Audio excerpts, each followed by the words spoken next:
기독신자에게 요단강 건너편 하면 제일 먼저 상기되는 것이 무엇이겠습니까? 아마 대부분 며칠 후 요단강 건너가 만내리라는 찬송 가사를 떠올리지 않을까 생각합니다. 아시다시피 이 찬송은 주로 장례식에서 부르는 것으로서 요단강이 의미하는 것은 곧 죽음입니다. 즉 요단강 건너가 만나리라는 가사는 기독신자는 죽은 후에도 언젠가 부활하여 다시 만날 것이라는 뜻입니다. 이처럼 요단강을 건너는 것을 죽음에다 비유하는 이유는 요단강을 건너기 전에는 광야 같은 세상이 있고 그것을 건너가면 가나안 같은 천국이 있다고 해서 그렇게 표현하는 것이라고 짐작됩니다. 하여튼 이 찬송 가사 때문에 우리는 요단강 건너편 하면 곧 죽음이 상기되곤 하는 것입니다. 하지만 원래 이스라엘 백성에 있어서 이 요단강 건너편이란 말은 순전히 지리적 표현일 뿐이었습니다. 가나안 땅의 지리를 살펴보면 대체로 아르위로 길쭉한 꼴에 서쪽은 지중해와 만나는 곳에서 경계가 끝나고 동쪽은 광야지대로 연결되어 있습니다.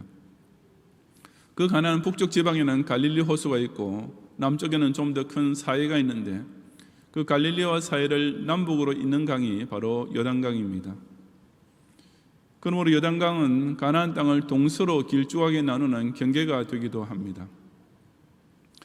원래 가나안 땅 하면 이 요단강의 서쪽 부분, 즉 요단강과 지중해 사이의 지역만 가리켰지만 이스라엘이 가나안을 점령할 당시 요단강의 동쪽 지역도 차지하게 된 이후 넓은 의미에서 가나안은 여기까지 포함되었습니다. 요단강 건너편이란 바로 이 요단강 동쪽에 있는 땅을 가리켜 요단강 서쪽에 사는 주민이 부르는 명칭이었습니다. 물론 요단강 동쪽에 사는 사람들에게는 요단강 서쪽 지역이 요단강 건너편에 해당되겠지만 아무래도 요단강 서쪽 지역이 가나안의 중심인 까닭에 일반적으로 요단강 건너편 하면 바로 요단강 동쪽에 있는 땅을 가리키는 말이 되었던 것입니다. 오늘 본문 역대상 5장에 기록된 지파들은 이 요단강 건너편, 즉 요단강 동편에 있는 지역에 살게 된 지파들입니다. 이스라엘이 출애굽하여 가나안 땅에 들어오게 되었을 때 르벤, 갓 그리고 므낫세 지파의 반에 속하는 사람들이 바로 이 지역에서 생활 터전을 먼저 잡게 됩니다. 하지만 이 역대기가 기록될 즈음에는 다른 지파들과 마찬가지로 이 요단강 동편의 지파들 역시 아수르와 바벨론 제국에 의하여 다 멸망한 이후였습니다. 이 세 지파, 정확히 말하면 둘과 반 지파에 관한 역사와 족보가 우리에게 교훈해 주는 바가 무엇입니까? 이 시간 저는 그 요단강 건너편에 살던 지파들의 흥망성쇠를 살펴보면서 교회와 신자가 참된 복을 계속 누릴 수 있는 두 가지 중요한 원리를 함께 상고해 보고자 합니다. 첫째, 물질적 복보다 영적 장자권을 훨씬 귀중하게 여길 줄 알아야 진짜 좋은 복을 누릴 수 있습니다. 이 요단강 건너편 지파들은 이스라엘이 가나안을 정복하게 올 때 다른 지파들보다 먼저 땅을 차지하는 특권을 누렸습니다. 그 사실을 1절부터 10절에 기록하고 있는데 다 같이 함께 봉독하겠습니다. 이스라엘의 장자 르우벤의 아들들은 이러하니라. 르우벤은 장자라도 그의 아버지의 침상을 더럽혔으므로 장자의 명분이 이스라엘의 아들 요셉의 자손에게로 돌아가서 족보의 장자의 명분대로 기록되지 못하였느니라. 유다는 형제보다 뛰어나고 주권자가 유다에게서 났으나 장자의 명분은 요셉에게 있으니라. 이스라엘의 장자 르우벤의 아들들은 하녹과 발루와 헤스론과 갈미요, 요엘의 아들은 스마야요, 그의 아들은 고기요, 그의 아들은 시므이요, 그의 아들은 미가요, 그의 아들은 르아야요, 그의 아들은 바리요, 그의 아들은 보에라이니 그는 르우벤 자손의 지도자로서 아수르 왕 디글라빌레셀에게 사로잡힌 자라. 그의 형제가 종족과 계보대로 우두머리 된 자는 여엘과 스가랴와 벨라니, 벨라는 아사스의 아들이요 세마의 손자요 요엘의 증손이라. 그가 아로엘에 살면서 느부와 바알모온까지 다다랐고 또 동으로 가서 거주하면서 유브라데 강에서부터 광야 지경까지 다다랐으니 이는 길라 땅에서 그 가축이 번식함이라. 사울 왕 때 그들이 하갈 사람과 더불어 싸워 손으로 쳐 죽이고 길라 동쪽 온 땅에서 장막에 거주하였더라. 아멘. 여기 기록된 것은 이스라엘의 장자, 즉 야곱의 첫 아들인 르벤 지파의 족보입니다. 우선 6절에 보면 브에라라는 지도자가 아수르 왕 디글랏빌레셀에게 사로잡혔다는 교리 나오는데, 이것은 아수르 제국의 제1차 침략 때 있었던 일입니다. 하지만 그때를 제외하면 이 르우벤 지파는 이스라엘이 아수르의 제3차 침략 때 완전히 망하게 되기까지 자기네 땅에서 가축이 번성하는 목축업의 복을 누리며 잘 살았습니다. 르우벤 지파는 특히 8절에 나오는 벨라라는 족장의 지도 아래 최고의 전성기를 누렸고, 그 이후 길랏 동쪽 온 땅을 차지하는 최고의 영토 확장까지 이루었던 것입니다. 그처럼 르우벤 지파가 번성하며 살았던 길랏 땅이란 요단강 건너편 지역을 위, 중간, 아래로 3등분할 때 제일 아래쪽에 해당하는 지역입니다. 이스라엘 백성이 출애굽하여 가나안 땅으로 진군에 들어올 때 제일 먼저 차지하게 되었던 땅이 바로 이 지역이었으며, 그 땅을 르우벤 지파가 얻게 되었던 것입니다. 물론 시간상으로 따져볼 때 요단강 건너편의 지파들이 각기 그 땅을 기업으로 차지하도록 허락받은 것은 동시이지만, 이런 지리적 위치를 고려하면 르우벤 지파가 12지파 중에서는 물론이고 요단강 건너편의 지파들 중에서도 제일 먼저 땅을 차지하게 된 지파라고 할 수 있습니다. 땅을 차지한다는 것은 물질적으로 안정된 기반을 마련한다는 말과 같습니다. 특히 출애굽한 이스라엘의 경우처럼 가나안 땅을 얻는 것이 모든 지파가 최고로 갈망하는 제일 목표였던 시기에 그 땅의 기업을 남보다 먼저 얻는 것이 얼마나 특별한 복인지는 두말할 필요도 없습니다. 하지만 본문은 3절 이하에서 르우벤 지파가 그처럼 물질적인 복에 있어서는 첫째가 되었음을 기록하면서도 그 앞에 1절과 2절에서 마치 찬물을 미리 끼얹는 듯한 냉정한 서두를 달고 있습니다. 여기 르우벤은 장자라도 족보의 장자의 명분대로 기록되지 못하였느니라고 번역된 말은, 르우벤은 혈통적으로는 장자였지만 족보에는 장자로 기록되지 못했다는 뜻입니다. 그는 원래 이스라엘의 장자로 태어났지만 그의 아버지의 침상을 더럽혔으므로, 즉 자기 계모와 간음하는 죄를 지음으로써 장자권을 상실하게 되었던 것입니다. 그 결과 물질적 장자의 명분은 나중에 에브라임 지파의 조상이 된 요셉에게 주어졌고, 영적 장자권은 형제보다 뛰어나고 주권자를 배출시킨 유다 지파에게로 돌아갔습니다. 특히 르우벤 지파는 다윗 왕조와 메시아 탄생으로 이어지는 이 가장 중요한 영적 장자권을 잃어버렸습니다. 물질적 장자권을 잃어버린 것은 그래도 요단강 건너편 지역의 땅을 제일 먼저 차지함으로써 어느 정도는 메꿀 수 있었다고 하겠지만, 이 영적 장자권을 잃어버린 것은 그 어떤 것으로도 다시는 회복할 수 없었던 엄청난 손실이요 크나큰 타격이었습니다. 성경은 르우벤 지파의 자손에 대해 기록할 때 다른 그 어떤 것보다도 바로 이 사실을 가장 중요히 여겼습니다. 장자권의 상실이야말로 르우벤 지파의 역사에 있어서 실로 결정적인 그리고 치명적인 사건이었습니다. 바로 그 때문에 본문은 르우벤은 원래는 장자였지만 족보에는 장자의 명분을 받은 자로서 기록되지 못했다라는 사실을 제일 서두에서 강조하고 있는 것입니다. 우리는 교회 생활과 개인 신앙 생활을 통해 바로 이 영적 장자권을 정말 귀중히 여길 줄 알아야 합니다. 교회가 물질적으로 복을 받는 것 역시 중요한 일입니다. 더 약한 교회를 돕고 선교사를 파송하고 여러 선한 일을 하기 위해서는 물질의 힘이 있어야 하기 때문입니다. 하지만 그것보다 훨씬 더 중요한 것은 영적 장자권을 놓치지 않는 일입니다. 교인이라고 다 불신자보다 더 부자가 되는 것은 아닙니다. 또 교회도 물질적으로만 따지면 세상의 다른 단체보다 가난할 수 있습니다. 아니 사실상 교회를 통해 돌아가는 금전의 액수는 일반 사회 영리단체에서 집행되는 규모와 비교할 때는 상대도 될 수 없는 경우가 대부분일 것입니다. 그렇지만 교회는 국가와 사회를 지도하고 민족과 개인의 영혼을 살릴 수 있는 아주 특별한 장자권을 소유하고 있는 단체입니다. 신자 또한 불신자 앞에서 하나님의 제사장으로서의 영역을 발휘하는 장자권을 가지고 있습니다. 그러므로 교회는 주권자를 배출시킨 유다 지파처럼 장차 재림하실 예수 그리스도께로 똑바로 이어지는 이 영적 장자의 계보를 생명처럼 지키고 살아야 합니다. 각 개인 기독 신자도 형제보다 뛰어난 유다 지파처럼 예수님의 십자가 대속의 복음이라는 이 최고의 보배를 간직하고 부신 가족과 친구와 이웃을 구원의 길로 이끌어갈 줄 알아야 합니다. 그런데 안타깝게도 지상교회 중에는 이 영적 장자권을 잃어버린 교회들이 많습니다. 예배당 건물은 크고 교인 수도 많고 예산도 풍족하지만 예수 그리스도의 구속사의 족보에서는 이미 장자의 명분을 완전히 상실한 교회들이 적지 않은 것입니다.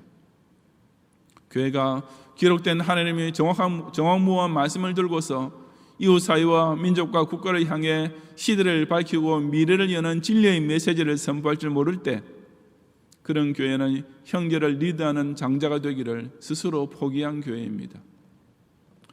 무슨 사회 정의 구현이나 이웃 구제 같은 것이 교회가 제일 잘해야 할 일인 줄만 알고 진짜 최고의 선한 일, 천하보다 귀한 생명을 예수 십자가로 구원해내는 전도와 선교 사명 수행에서 형제보다 뛰어난 능력을 발휘하지 못하는 교회는 이미 장자의 명분을 상실한 교회입니다. 그 큰 교회에서 그 많은 교인을 재림하실 주권자 예수 그리스도와 반드시 만나도록 이끌지 못하는, 즉 천당 소망이 없는 교회는 이미 장자권을 잃은 정도가 아니라 적자의 계보에서 제명된 교회인 것입니다. 우리는 화육 강사하신 예수 그리스도에서 심판주로 재림하실 예수 그리스도까지 이어지는 이 구속사의 계보에서 참된 구원신앙, 진짜 천국 소망을 지키고 전파하는 특권이야말로 교회와 신자가 결코 빼앗기거나 잃어버려서는 안 될 최고의 자산이요 복인 줄을 알아야 합니다. 사람의 생명을 예수님께로 인도하는 이 형제보다 뛰어난 장자권, 열방과 민족 앞에 하나님께서 세우신 영원한 주권자를 선포하는 이 영적 장자권이 물질적 복보다 훨씬 더 중요한 복임을 명심하면서 이 진짜 복을 소중히 간직하며 자랑스럽게 발휘하는 성도들이 되시기를 바랍니다. 둘째로, 받은 복에 안주하지 말고 새 사명을 위해 계속 일해야 더 큰 복을 받을 수 있습니다. 11절부터 17절에는 각 지파 자손에 대한 족보가 기록되어 있으며 이어지는 18절 이하 26절에 이 요단강 건너편의 지파들이 어떻게 그 땅을 정복해 나간지를 설명해 주고 있습니다. 다 같이 함께 봉독하겠습니다. 르우벤 자손과 갓 사람과 므낫세 반지파에서 나가 싸울 만한 용사, 곧 능히 방패와 칼을 들며 활을 당겨 싸움에 익숙한 자는 44,760명이라. 그들이 하갈 사람과 여드로와 나비스와 노답과 싸우는 중에 도우심을 입었으므로 하갈 사람과 그들과 함께는 자들이 다 그들의 손에 패하였으니 이는 그들이 싸울 때 하나님께 의뢰하고 부르짖음으로 하나님이 그들에게 응답하셨습니다. 그들이 대적의 짐승 곧 낙타 5만 마리와 양 25만 마리와 낙 2,000마리를 빼앗으며 사람 10만 명을 사로잡았고 죽임을 당한 자가 많았으니 이 싸움이 하나님께로 말미암았습니다. 그들이 그들의 땅에 거주하여 사로잡힐 때까지 이르렀더라.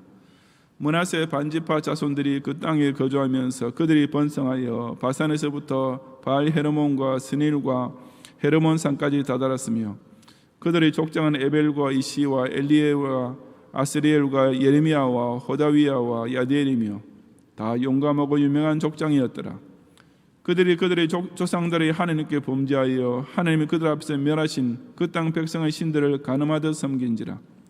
그러므로 이스라엘 하나님이 아수르 왕 불의 마음을 일으키시며 아수르 왕 디글라필레셀의 마음을 일으키시며 곧 르우벤과 갓과 므낫세 반지파를 사로잡아 할라와 하벌과 하라와 고산 강가에 옮긴지라. 그들이 오늘까지 거기에 있으니라 하고 있습니다. 여기 보면 이 요단강 건너편 지파 사람들은 전투에 매우 능한 자들이었음을 알 수 있습니다.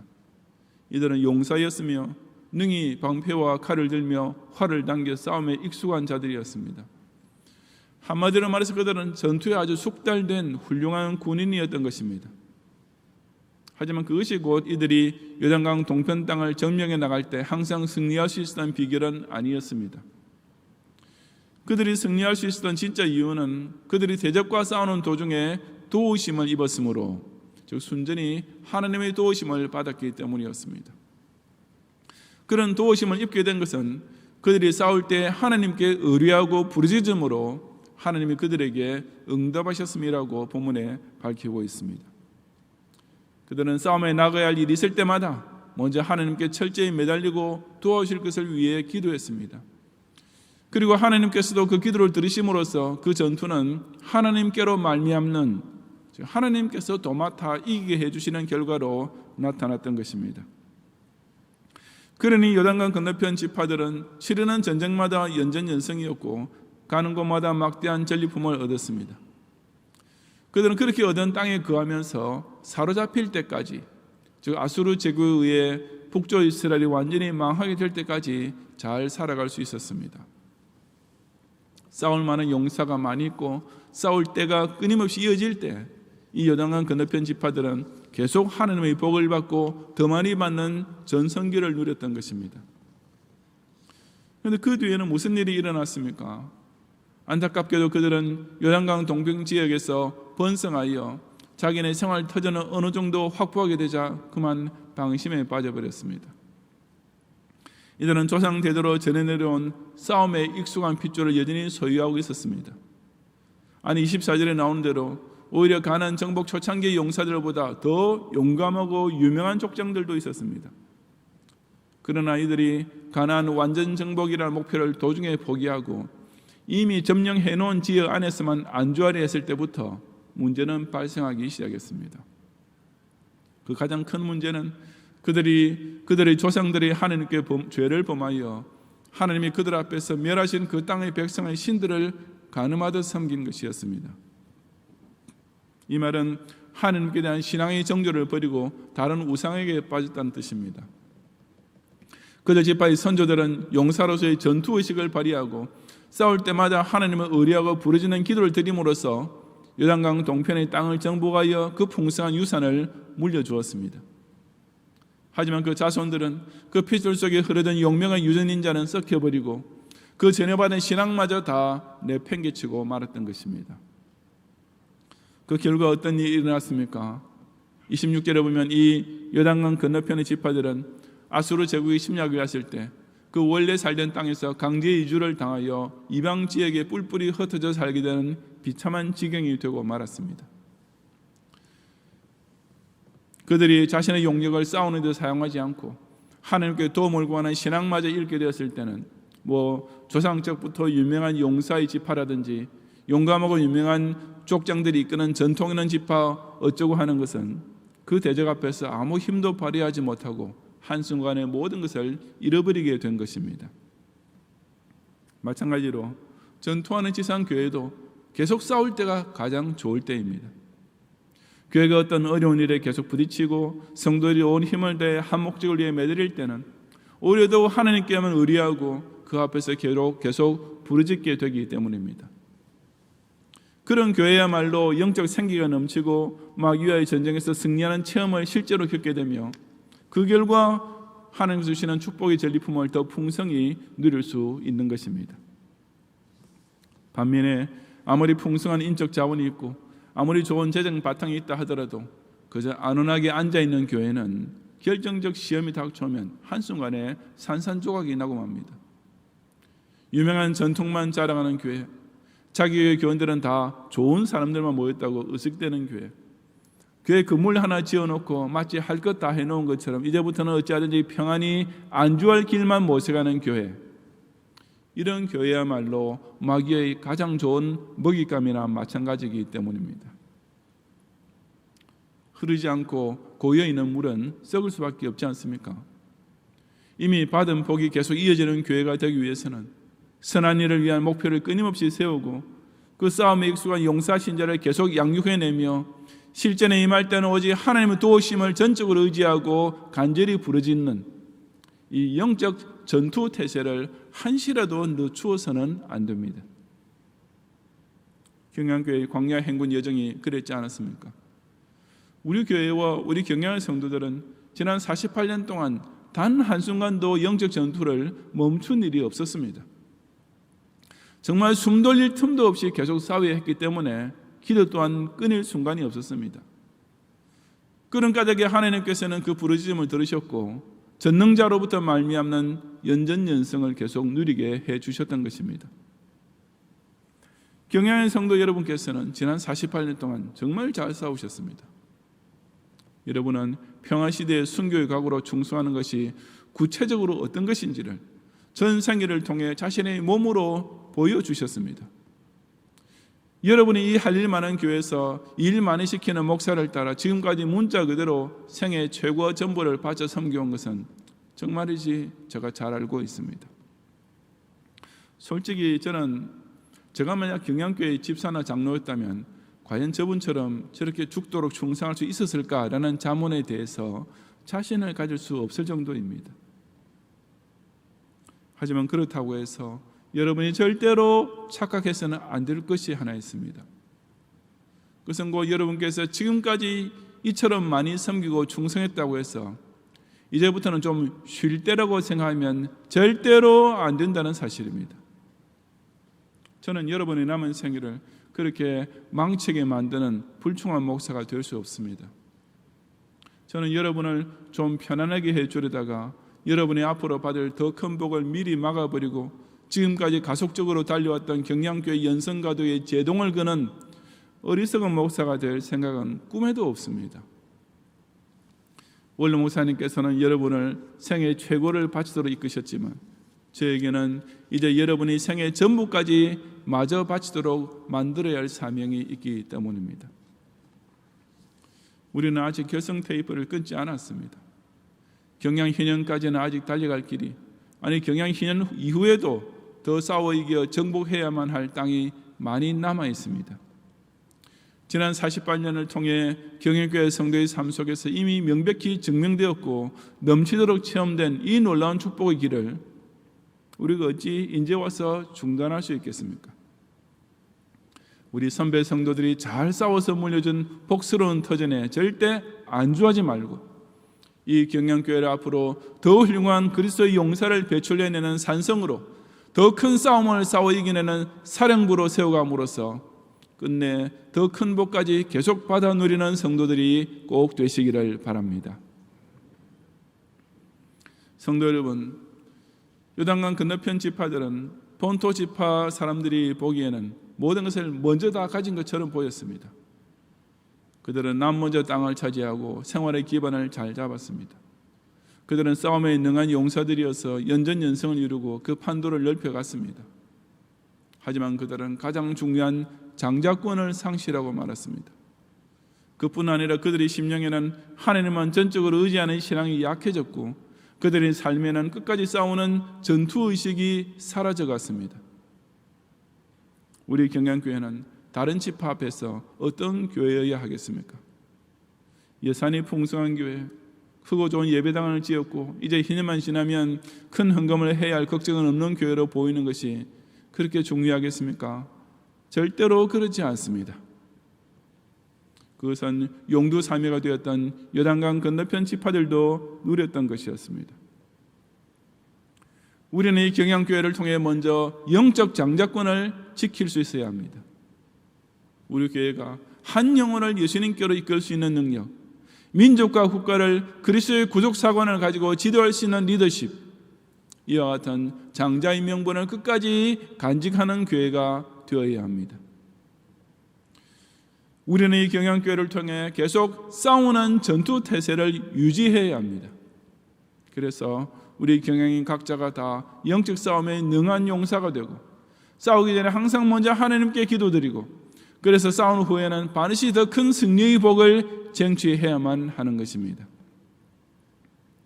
물질적 복보다 영적 장자권을 더욱 귀중히 여기고 이미 받은 복에 안주하지 않고 새 사명을 위해 계속 죽도록 충성함으로써 이 경양지파를 통해 가장 좋은 복을 지금보다 더 많이 누리는 성도들이 되시기를 주님의 이름으로 축원합니다.